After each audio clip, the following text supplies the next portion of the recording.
Hello, my name is Varun Pawar. I'm one of the ophthalmologists at Mount Sinai Queens. I mainly do comprehensive or general ophthalmology here at Queens. And I also practice at New York Eye and Ear, downtown, as well as uptown at Mount Sinai main campus, with a subspecialty focus in eye inflammation or ocular inflammation and uveitis. So today I wanted to talk a little bit about I wanted to talk a little bit about screen time and your eyes. So I'm going to touch on our use of digital devices and maybe some techniques to help our eyes be safe and more comfortable, especially as we are all staring at the screen much more than we have been. So digital devices are everywhere today. We have computers, tablets, smartphones, and people are working from home as well as kids schooling at home. And these all require digital devices that we are looking at all day. We've all been spending more time on our screens than ever before. So, there have been some news reports about blue light and computer eye strain, as well as recommending digital detoxes. And there is so much information, and some of it can be contradicting. So I just thought it'd be helpful to see what the science tells us about what safe screen exposure is for children and adults. So let's first start with blue light. What is blue light? Whenever you are seeing, so color doesn't typically come to mind when we are thinking of light, but when you are looking at a rainbow or any object, you are seeing a full visual light spectrum. These are colors visible to the human eye, and they include red, blue, and green wavelengths. All light that we see is a combination of these wavelengths, including light from the sun and computer screens. So let's talk a little bit about blue blocking glasses.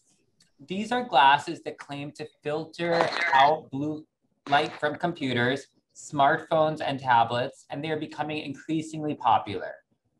Ads for these glasses claim overexposure to blue light can cause a number of problems, including digital eye strain, sleep cycle disruption, and even blinding eye disease. I just want to say right now that there is no scientific evidence that light coming from computer screens is damaging to the eyes. And the American Academy of Ophthalmology, which is our governing body, does not recommend special eyewear for computer use. I'm going to talk a little bit more about these claims and our understanding of how light affects our eyes and what you can do to protect them. So the amount of light coming from a computer has not been demonstrated to cause any eye disease. A study found no measurable UVA, like ultraviolet light, or UVB radiation from computer screens. This is the most harmful part of the light spectrum. The majority of UV light comes from natural sunlight or indoor artificial rays. Too much exposure to UV light actually does raise your risk of eye diseases and other eye problems. And sunglasses with UV protection can help to protect against some of this. There are some eye diseases that UV light rays can cause. Eye problems such as cataracts and eye cancers usually take years to develop. Snow blindness or sunburned eyes is basically a sunburn of the outer part of the eye, which can develop quickly after exposure to UV reflections off of snow, ice, sand, or water. Benign growths on the eye called pterygium can show up as early as the teen years or ages 20 and above, especially among people who spend long hours outdoors under the midday sun, especially near rivers, oceans. People like surfers, skiers, fishermen, and farmers are most at risk for developing these. So I've been talking a little bit about ultraviolet or UV light. And once again, just wanted to say, blue light has not been shown to lead to any eye disease. The best way to protect your eyes from sun damage is to wear UV blocking lenses or sunglasses in every season.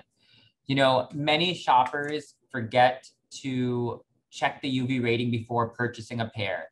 Be sure to select sunglasses that provide 100% UV or UV 400 protection or block both UVA and UVB light. Additional tips to protect the eyes no matter what season, including wearing a hat along with your sunglasses. Protect children and seniors especially. Everyone is at risk for sun damage. Broad brimmed hats are the best. Know that clouds don't block UV light. The sun's rays can actually pass through the clouds. Sunlight is strongest midday to early afternoon at higher altitudes and when it's reflected off of water, ice, or snow. Never look directly at the sun. Doing so at any time, including during an eclipse, can damage the eye's retina and lead to a serious condition known as solar retinopathy. Avoid tanning beds. Tanning beds pose the same risks to your eyes and body as outdoor UV light.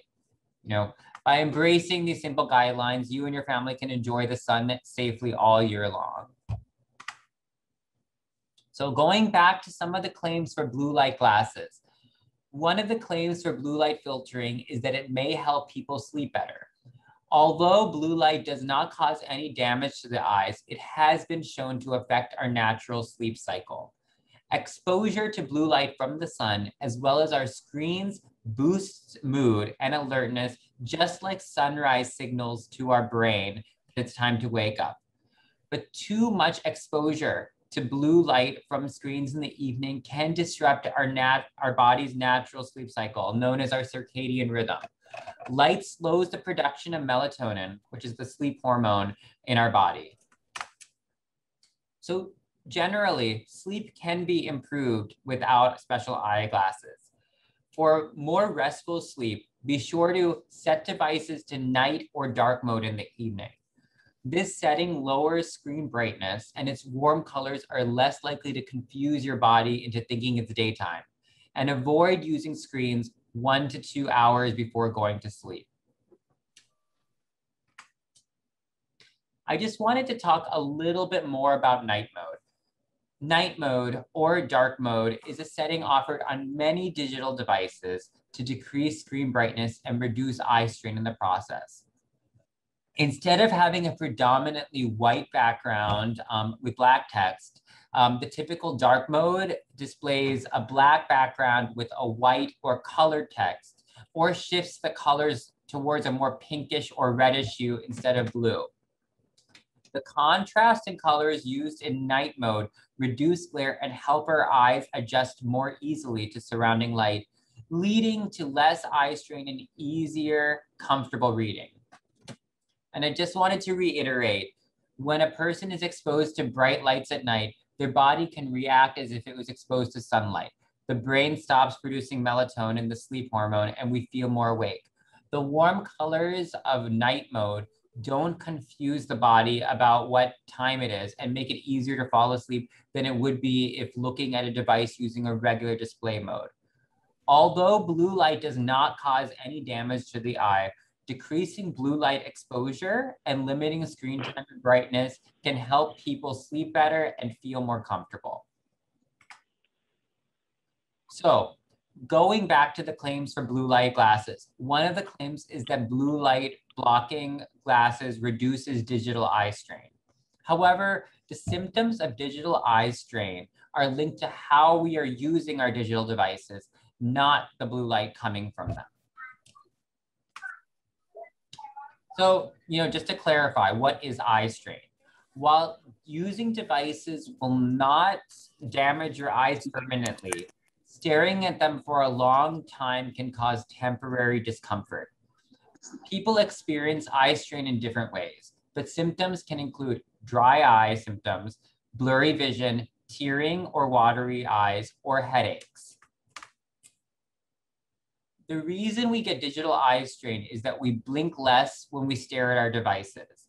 Normally, humans blink around 15 times per minute, but this blink rate can be cut in half when staring at screens or doing other near work activities, such as reading, drawing, painting. To reduce eye strain, we can follow some of these simple rules, and I'll be going a little bit more into each of them. The first is the 20-20-20 rule. Artificial tears also help. Keep your distance from your computer, reduce the glare and brightness on your monitor, and consider wearing eyeglasses. So the 20-20-20 rule is basically taking frequent breaks. So every 20 minutes, look away from your screen and look at an object look at an object that's 20 feet away for at least 20 seconds. This gives your eyes a chance to reset and replenish themselves.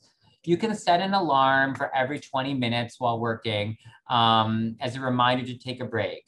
There are some apps that can help people follow this, such as the Protect Your Vision app or eye care apps. Basically, they let us, they remind us every 20 minutes to take a break. Look out of a window during the 20-second breaks. Judging the distance inside for 20 feet can be difficult, but if you focus on a tree or a lamppost across the street, that can work very well as well. I also tell people that a person can benefit from just closing their eyes for 20 seconds after like a 20-minute break. Remembering to blink is very important to prevent dry eyes by encouraging the tear production.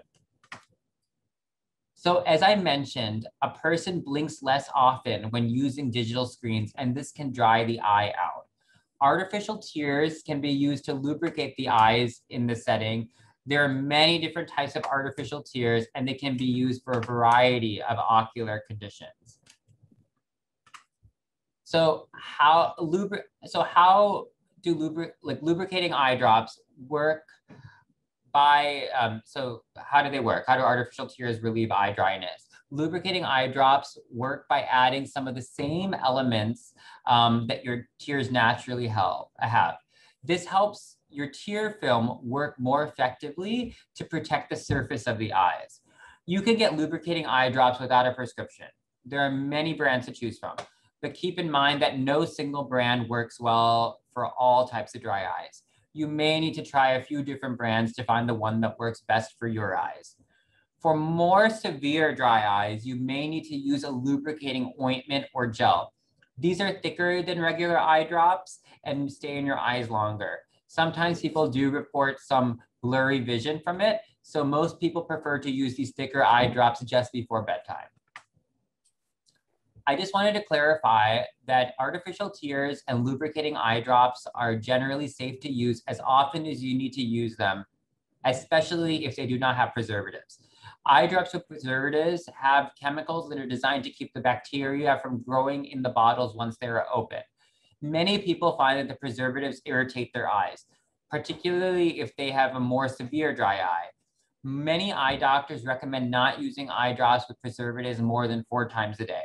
Preservative-free eye drops have fewer additives. They are usually recommended for people with moderate to severe dry eye disease and often best for those who use artificial tears more than 4 times a day. I just wanted people to be aware of eye drops that are marketed as red eye relief or for red eyes. Eye drops that are marketed as red eyes relievers are actually decongestants. While decongestants make your eyes look less red, they can make your dry eye symptoms worse over time. You know, I have no financial disclosure, but I do generally recommend avoiding Visine, Clear Eyes, and Similacin. Sorry. Another important part of mitigating eye strain is keeping your distance away from your computer. Keep your screen about 25 inches away or arm's length, and make sure you're looking downward at the screen. You know, I thought this picture was extremely helpful with the angle pointing out the computer at a lower visibility than the person is. Another thing you can do is reduce the glare and brightness on your computer. Devices with glass screens cause glare. To reduce glare, consider a matte screen filter for your device. Adjusting your brightness and contrast of your screen and dimming the light near your screen can also help reduce the eye strain. You know, wearing glasses. If you wear contact lenses, you already know they can increase the dryness and irritation in your eyes. To reduce these symptoms, try wearing eyeglasses instead when working on a computer for a longer period of time. There are two main types of eyeglasses. Single vision glasses have an all-purpose lens designed to help you see either close up or far away. And then there are multifocal glasses, which correct both near and distance vision all in the same lens. One portion is focused for distance, while the other portion is focused for up-close activities such as reading. Single vision lenses are generally worn with are worn by people with various types of focusing problems. They're sometimes prescribed for children or adults who have trouble seeing far away, or a condition known as myopia or nearsightedness. They can also be prescribed for people who have a condition called hyperopia, meaning they have trouble seeing up close and sometimes far away as well. Single vision glasses can also take the form of reading glasses for people who have good distance vision, but experiencing a loss of near vision with age called presbyopia. These readers can be purchased over the counter at drugstores, bookstores, any retail shops. You can also get a prescription for reading glasses from your eye care provider. Some people worry that reading glasses may cause their sight to deteriorate more quickly with age, but this is not the case, okay? That's not the case. No exercise or medication can reverse presbyopia, which is, difficulty reading coming up close with age. Delaying the use of reading glasses is of no benefit. You will probably need to change your eyeglass prescription from time to time because from the ages of 40 to 60, your eye's natural lens will continue to lose flexibility and therefore also lose its focusing ability. Computer glasses have multifocal lenses with a correction specifically designed for focusing on computer screens or objects that are positioned at intermediate distance of 25 inches. So basically they're like bifocals, but the top part of the screen, the top part of them are for just looking at the computer. These glasses help avoid eye strain and allow office workers to switch from focus from the computer to looking at their printed pages. I just wanted to touch on lens material because a patient brought this up actually with me recently. Eyeglasses, in regards to eyeglasses, most of them are made with plastic nowadays. No one really makes glass anymore. Plastic ones are generally lighter, more flexible, and they're safer because they're less likely to shatter. They also have UV light blocking ability. Sometimes we recommend polycarbonate lenses, and this helps prevent damage during sports or other activities. They're very highly impact resistant. Trivex is similar to polycarbonates, but they are less distorting. Some people with very high nearsightedness or farsightedness should get like a high index lens. And these are recommended because they have a thinner profile, so people don't have like that Coke bottle appearance that comes with the thick lens glasses. Protective coating. Protecting coating for glasses are available to keep your eyes healthy, okay? And I think a lot of people worry about this, what type of coating you should get. Anti-reflective coatings reduce glare. This makes for easier eye contact. It can prevent eye strain, and it improves like the appearance of how you look sometimes. Coated lenses also allows more light to pass through. This improves your ability to see small patterns and letters. These coatings are especially helpful for people that are bothered by the glare of headlights and other lights while driving at night. An ultraviolet coating also helps protect your eyes from the sun's harmful radiation.